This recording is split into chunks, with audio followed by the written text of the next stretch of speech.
Well, you spoke several times before about ideological subversion. That is a phrase that I'm afraid some Americans don't fully understand. When the Soviets use the phrase ideological subversion, what do they mean by it? Ideological subversion is the process which is legitimate, overt, and open. You can see it with your own eyes. All you have to do, all American mass media has to do, is to unplug their bananas from their ears, open up their eyes, and they can see it. There is no mystery. There is nothing to do with espionage. I know that espionage intelligence gathering looks more romantic. It sells more deodorants through the advertising, probably. That's why your Hollywood producers are so crazy about James Bond type of thrillers. But in reality, the main emphasis of the KGB is not in the area of intelligence at all. According to my opinion and opinion of many defectors of my caliber, only about 15% of time, money, and manpower is spent on espionage as such. The other 85% is a slow process which we call either ideological subversion or active measures, активные мероприятия in the language of the KGB, or psychological warfare. What it basically means is to change the perception of reality of every American to such an extent that despite of the abundance of information, no one is able to come to sensible conclusions in the interests of defending themselves, their families, their community, and their country. It's a great brainwashing process which goes very slow, and it's divided in 4 basic stages. The first one being demoralization. It takes from 15 to 20 years to demoralize a nation. Why that many years? Because this is the minimum number of years which requires to educate one generation of students in the country of your enemy, exposed to the ideology of the enemy. In other words, Marxism-Leninism ideology is being pumped into the soft heads of at least 3 generations of American students without being challenged or counterbalanced by the basic values of Americanism, American patriotism. The result you can see. Most of the people who graduated in the 60s, dropouts or half-baked intellectuals, are now occupying the positions of power in the government, civil service, business, mass media, educational system. You are stuck with them.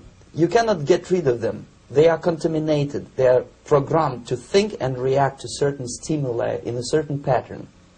You cannot change their mind, even if you expose them to authentic information, even if you prove that white is white and black is black. You still cannot change the basic perception and the logic of behavior. In other words, these people, the process of demoralization is complete and irreversible. To get rid of society of these people, you need another 20 or 15 years to educate a new generation of patriotically minded and common sense people who would be acting in favor and in the interests of the United States society.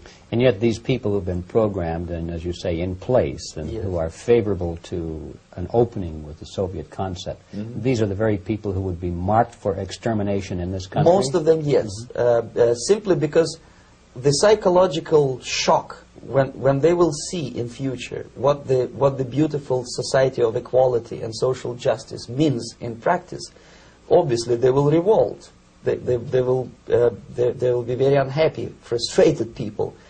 And the Marxist-Leninist regime does not tolerate these people. Obviously they will join the links of dissenters, dissidents. Unlike in present United States, there will be no place for dissent in future Marxist-Leninist America.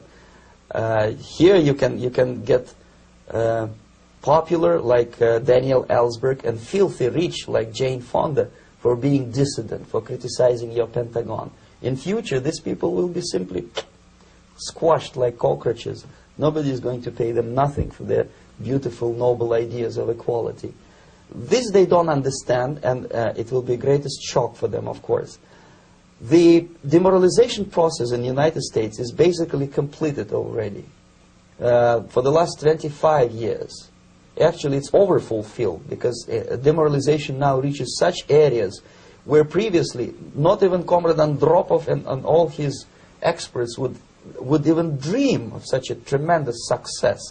Most of it is done by Americans to Americans, thanks to lack of moral standards. As I mentioned before, exposure to true information does not matter anymore.